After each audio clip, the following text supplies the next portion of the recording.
and welcome to another episode of Territories Talk.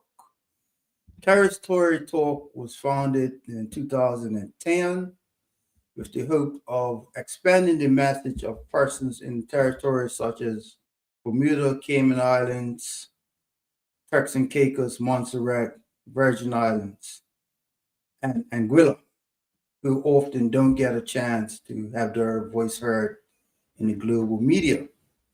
So today's show, we have a young Bermudian who's living in the UK, and one of our goals is to highlight persons from Bermuda and other overseas territories that have moved to the UK. So without further ado, I now introduce Daniella Jade Lowe. Good afternoon, Miss Jade Lowe. How are you? Good afternoon. I'm fine, thank you. How are you? I'm freezing. It's Yes. cool. Did you all Yeah, it send is. some? Did you all send some UK weather down there? Yes, it's I'm afraid you may feel the same way though, because we've got snow out here. Oh no, you keep the snow. It's And all right. So tell us who's Daniella Jade Lowe. Good afternoon. My name is Daniella Jade Lowe. Um, I'm currently in the UK. I grew up in Bermuda. Which part of I Bermuda? I grew up in the East, St. George's. So who's your cup match team? St. George's is my cup match team. Good question. Good answer. Yes. Mhm. And I attended, while living in the East, I attended East End Primary School, Clearwater Middle School, and then I went to the Berkeley Institutes. I was on Gold House for Say that sport again. for Couldn't hear you. when it Which come one? for sports day. I was on Gold House at Berkeley Institute, and I Okay. attended the Berkeley Institute. And then I moved to England for college and university. I did apply originally. Before moving, I applied to Bermuda College, but I didn't go because they didn't offer the course of preference and it wasn't completely wheelchair accessible as I use a wheelchair. Okay. So for some of us, many of us do know you and do know you from a unique vehicle that you were driving a few years ago. We'll get into that later on. But tell us, growing up in Bermuda, what was it like? What was it like for you? Growing up in Bermuda was okay for the most part. I did experience challenges regarding wheelchair accessibility, and when it comes to my medical issues, I was born with um at birth diagnosed with spina bifida and hydrocephalus. So I've always had mobility issues. I've been using wheelchairs since I was 8 years old. So when it comes to navigating school, each level was tricky with wheelchair accessibility. And in general, I would say wheelchair accessibility is more tedious in Bermuda than it is in England, I have Mhm. found. So for those who don't know, what it's you said spinal bifida. Yes, but conditions I was diagnosed with are classified as neurological, congenital, and yeah, neurological, congenital, and they classified as the developmental. So I've not always had trouble with walking. I used to use braces and a walker, and then officially was used a wheelchair from the age of 8. Okay. And so I have had physiotherapy on and off in my early primary school years. And so, yes, I've Mm. always required assistance. I've had assistance I've got assistance assisted living in England. I do have a support network, which includes a social worker, carers, district nurses, a GP, and I do have the where I'm staying now is completely wheelchair accessible. It has ramps to get in and out the building, and yes, it only gets tricky when it gets snowy and icy. Oh, like no. Yes. Okay. Other than So, that, it's okay for wheelchair accessibility is a bit better out here for me. all right. So, because what a lot of us, a lot of folks who don't have outward physical challenges, we don't fully understand the simple things that could be a hindrance to those who are wheelchair bound. How have you been able to get your message across to those of us um, that need to understand what?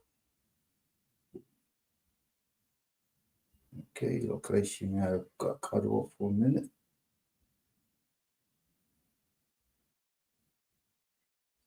Sorry about that, folks. Look like she may have got cut off for a minute, but see what's happening. But in other news, in Bermuda yesterday, election was called. The governor. Okay, she's back. Hello? Yeah, sorry about that. Look like you got cut off for a minute. Yeah, I was asking, how have you been able to get the message of wheelchair accessibility across to others? For the most part, through my personal blog called The View from Where I Sit, which is a WordPress blog. I do like to write a lot, so I do tend to write a lot about issues that matter most to me. So, especially as a wheelchair user, I talk a lot about disability related issues on my blog, The View from Where I Sit. I do tend to do a lot of mobilizing or advocating um, via social media, online, Facebook, Instagram, and my blog. I am looking at getting into access consultancy, even though my degree is history and politics, and journalism and politics are my passion. So especially when it comes to advocating for people with special needs All right, and so wheelchair use in particular. let's talk a little bit about your passion for politics and history. How did that come about? Politics and history is the degree that I took up. Mainly politics. I was main history and politics went hand in hand when I completed my degree. When I was completing the degree, I leaned more towards the political side than the historical side. Um, what made me get into it for my degree of my when it when it comes to the advocating side of things, it really the political side of things and the advocating, and when it comes to government and politics and legislation and legal advice on government and politics. And so yes, I liked Mhm. how learning how England runs their politics, and I looked at it versus how Bermuda runs their politics as well. Yeah, What it fascinated me. what do you see as comparisons between England and the United Kingdom, or should say United Kingdom and Bermuda? I know the current government in Bermuda has a spokesperson for seniors and disabilities, whereas act, um, England has other various forms, like, for example, the Conservative Party has a conservative disability group, and they do have um social media group on Facebook that I am interested in, and I do share my thoughts and opinions in that group. And they've also got different charities like Together Bradford, Equality Together Bradford, which I have been in contact with as I used to be a student in Bradford when I moved for college and university. Okay. And So, so, yeah. so yeah, Matt, earlier you mentioned that that England is a lot more wheelchair accessible than Bermuda. Where do you see we need to improve in Bermuda? In Bermuda, I would say a lot of it has to do with legislation, and we have improved, but it can get better. Or from the last time I was there, it can be a lot better. The like for example, when it came to me not going to college or having to at every level of school having to make sure my needs were met, especially when it came to accessing classrooms, accessing in and out the building, or if there was emergency and you have to get out the building, and um, wheelchair accessible escape routes, and Mhm. maybe implementing things like a PEEP, what's called a in England they call it a PEEP.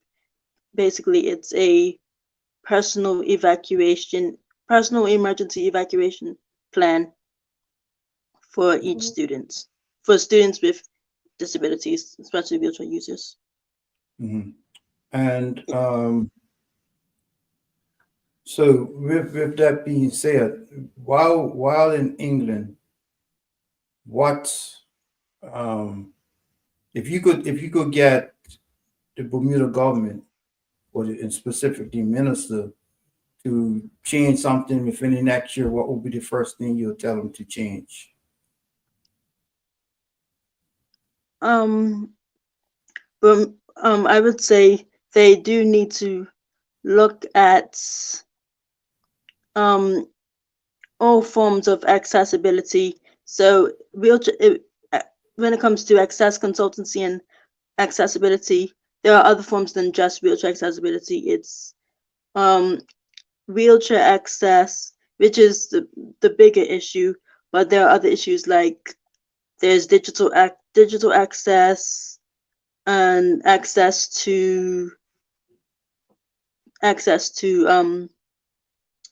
financial support, access to medical support, access to wheelchair accessibility, access to legal advice, and the especially in the education system specifically, and also in the workforce. But I would say mainly focus on the education first, especially now that they're trying to have to and it sounds like Bermuda is now trying to change the system where they're going more into the Cambridge system, and they're trying to go from take middle school out and go just leave primary school and high school. Mhm. Might have to look at that closely, especially, and make sure that people with disabilities don't fall through the cracks when they're trying to do the transition of taking middle school out of the system. All right, thank you for that.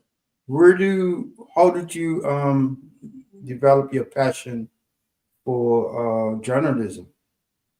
Journalism, I've liked writing since I was young. I do I suppose I believe I am opinionated to some degree. I can be opinionated to some degree Feel a and tend lot. feel like writing things down when it comes to my blog, or even when it comes to the articles that I've written for. Like I've represented Bermuda at the London 2012 Paralympic Games as a reporter. So that was more to do with sports and in reference to just Bermuda's Paralympian Jessica Lewis. When she Mm, started out, I was supporting her as a reporter. So I know it started out with doing small things like that. I've done articles for the Bermuda Sun when it comes to disability related issues, wheelchair accessibility, see me first. And so where did the passion come from? I would say just personal, my life in general, and mm, being having opinions on certain issues, and yeah, just expressing my feelings when it comes to getting my voice heard. mm. Okay, well that's good. I mean, because the thing is that you said earlier you said that you're opinionated. I would say everybody has an opinion, right? Um, Yes, People how it's how they express their opinion. Some people express it through talking, some through dance, some through singing, and some of us write. And writing, however you write or whatever you write about, there should be no box about what somebody writes or what somebody doesn't write. I could not write about what it is to be in your situation, but your writing is able to put put us, others, many others, to see, as you said, see you first, right? You're not yes, a person in a wheelchair. You are a person who happens to have a wheelchair. You know what I mean? yes. And so I want to thank you for that because I remember we'll go through some pictures in a minute, but I remember seeing you before I met you or we start talking. I remember seeing you on your way to and from school days, and that for me was very inspirational. So I'd just like to go to a few pictures right now. Okay, thank you. All right, and then you could tell us about these pictures.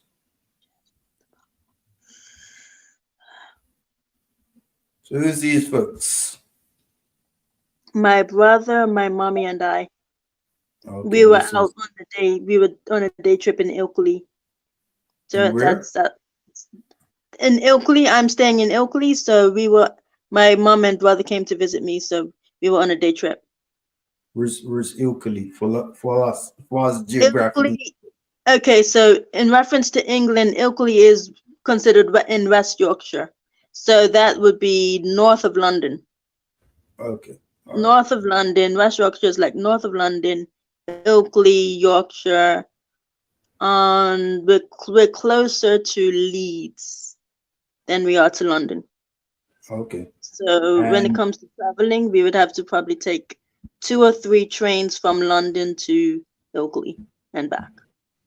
okay, Yes. and you're living in Ilkley. Why? Why I'm Ilkley? well right now where I'm staying is suitable for a wheelchair user. I found out about this where I'm staying now shortly after I graduated from university. And I have looked at other places like Horton Housing to move to, but they don't necessarily have exactly this is where I'm staying right now is more suitable for me right now. Okay, so do you get a chance to see many Bermudians, or do you have like a network of Bermudians that you speak with? Um n- yes, I do. Yes and no. I know that on Facebook there is a Bermudians in the UK Facebook group that I am in.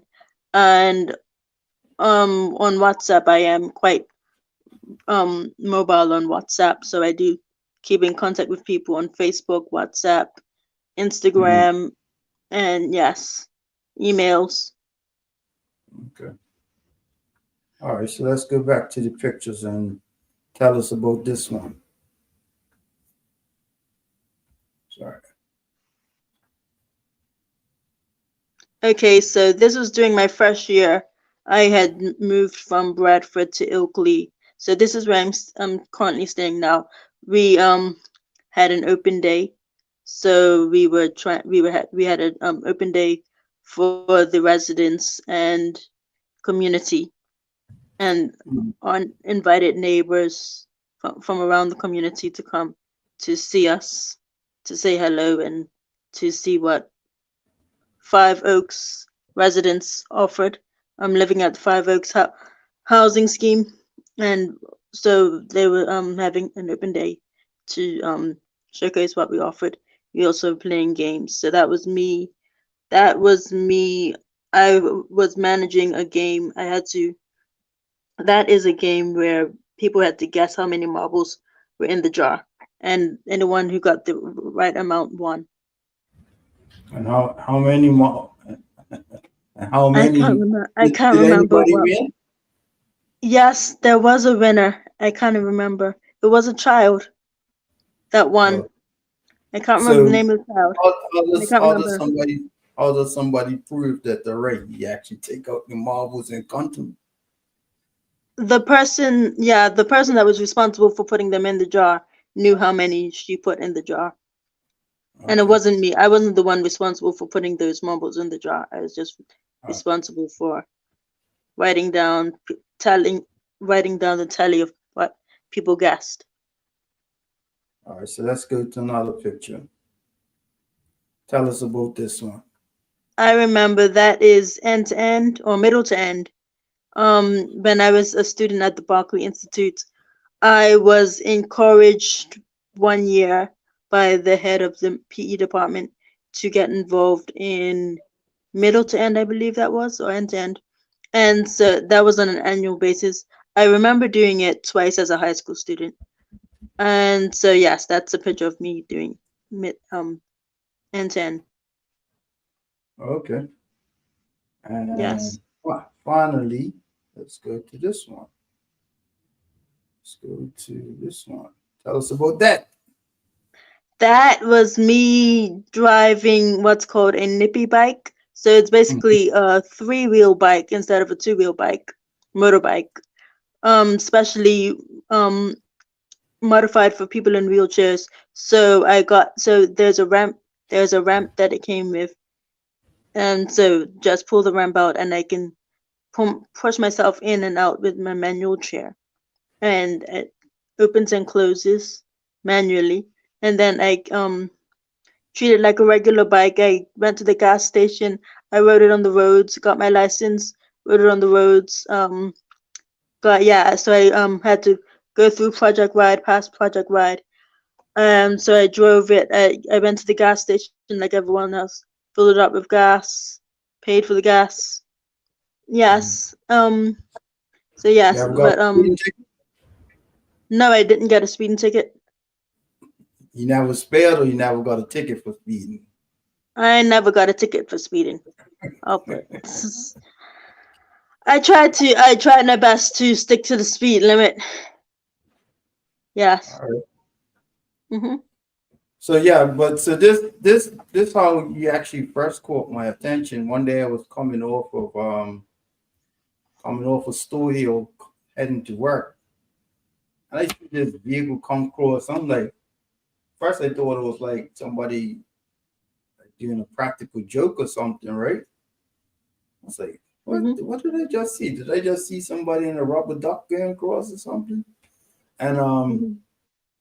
then I actually followed you because where you went to school and when I was working was you went to school at Barkley, I worked at Belco. So we was driving on the same road.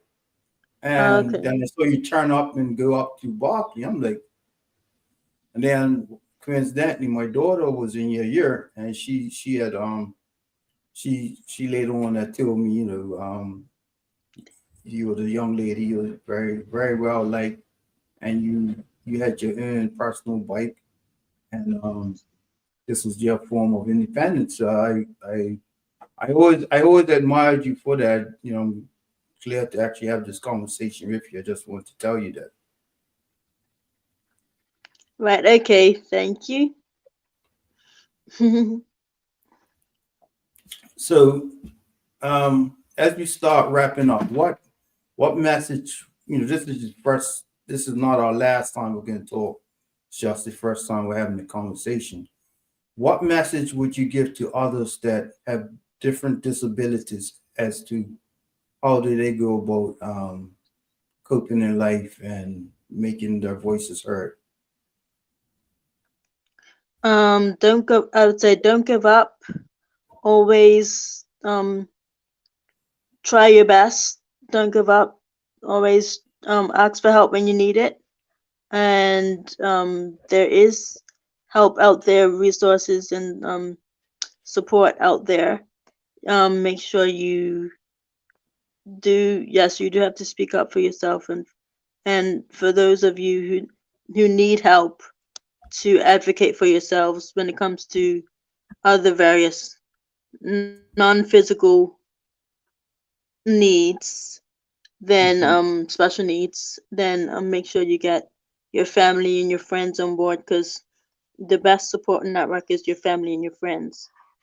Mhm. Yes, there are other services available to help people out, like a social worker, but family and friends, I would say, is your best support network and your best advocating. Yeah, so and you have to most times learn to advocate for yourself before you get advocating for others. So yes, make sure Mhm. you get your voice heard. So back to your studies in politics. What is your take on the events going on both in the UK in politics and in Bermuda in politics? Bermuda in politics and England in politics, I do know that when it comes to ad, I have shared, especially since graduating from university, I have expressed my desire to get involved in political affairs, especially when it comes to advocating. And I've shared it with people like the Purple Vote group in England, the Purple Vote campaign, sorry, in England. There's the Equality Together Bradford. Then there's Conservative Disability Group. And so, yes, I have kept in contact with people. And I'm also in contact with two other charities called Shine Charity and Northern West Yorkshire Association for Spina Bifida and Hydrocephalus. And Shine is the Spina Bifida and Hydrocephalus in Information Network Equality.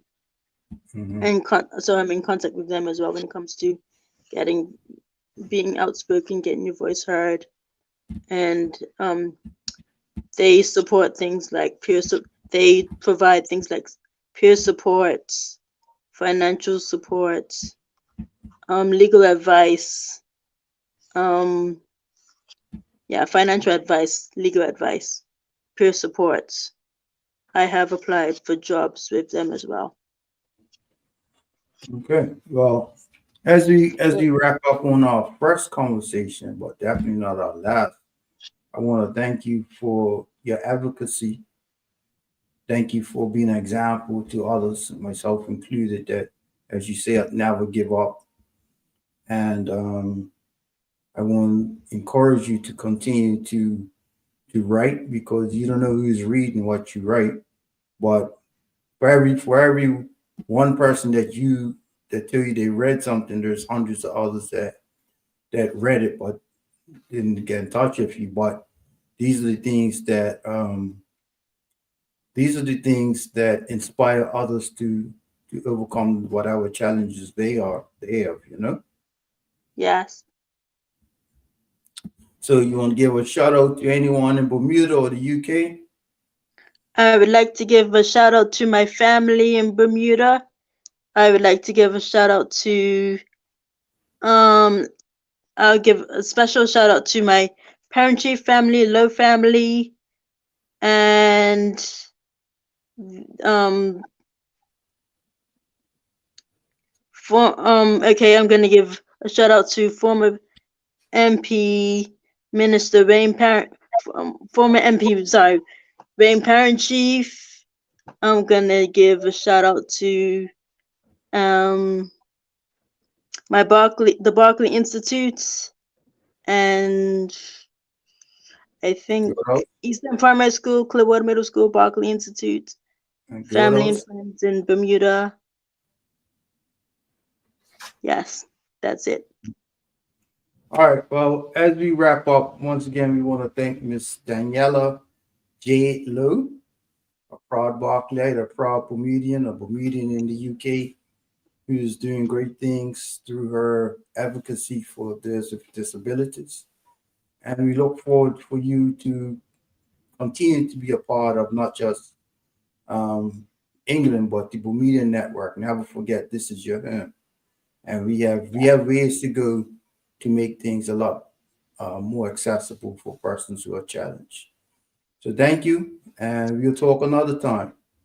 Okay, thank you. All right. Thank you for tuning in to Territories Talk. Thank you to our media partners, Channel 82 in Bermuda, Cayman Road in the Cayman Islands, CB Caribbean Broadcast Network in the Virgin Islands, and a few other islands, CBC in Barbados. And I have a message here uh, from someone. Says, I give a shout out to you for coming on here and being transparent. Keep up the good work. And Lady Beverly Williams is shouting us. Let me just pull that up.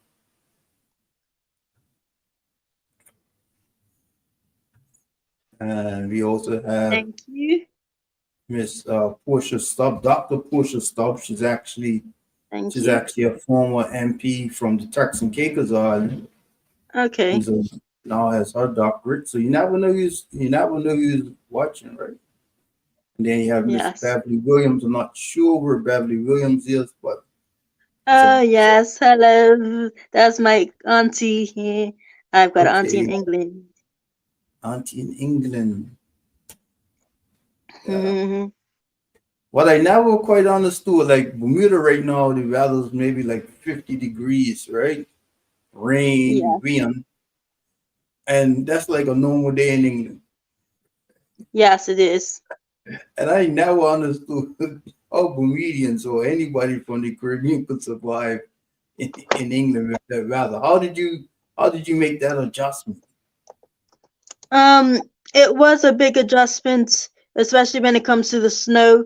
Snow is very picturesque, but not quite nice to travel in, especially for a wheelchair user, whether it's a manual or electric wheelchair. And I'm currently using an electric wheelchair now, whereas when I moved here, that was a big thing when it came to the college that I attended. They were big on me transitioning to a electric wheelchair from a manual wheelchair. But Mhm. starting in Bermuda, was using manual wheelchairs. I would say using a manual wheelchair, it's slightly easier than using a um electric wheelchair, especially in the snow. For electric, it's quite dangerous trying to do it in the snow. You get stuck quite easily. The icy roads can be quite dangerous for a wheelchair user. But Mhm. other than that, it is colder, and yes, you do have to be vigilant with wrapping up warm. Other than that, it's okay. I found it okay when it comes to Okay. transitioning. Wasn't too bad for me. All right. Well, like I said, just want to thank you and tune in for our next episode of Territories Talk. We are trying to do one episode per week. Sometimes it'll be somebody from Bermuda, somebody from another island. Well, tune in, and we would love to be here to keep you informed. And just remember, whichever island, whether you're in the UK or whichever island, we're all the same people. We may not agree on things all the time, but all the same people. So thank you, Miss Lou. And as they say at Barclay, what do we say as Barclayites? Rest be careful them, keep the end in view. Keep the end in view. Indeed. Thank you. All right.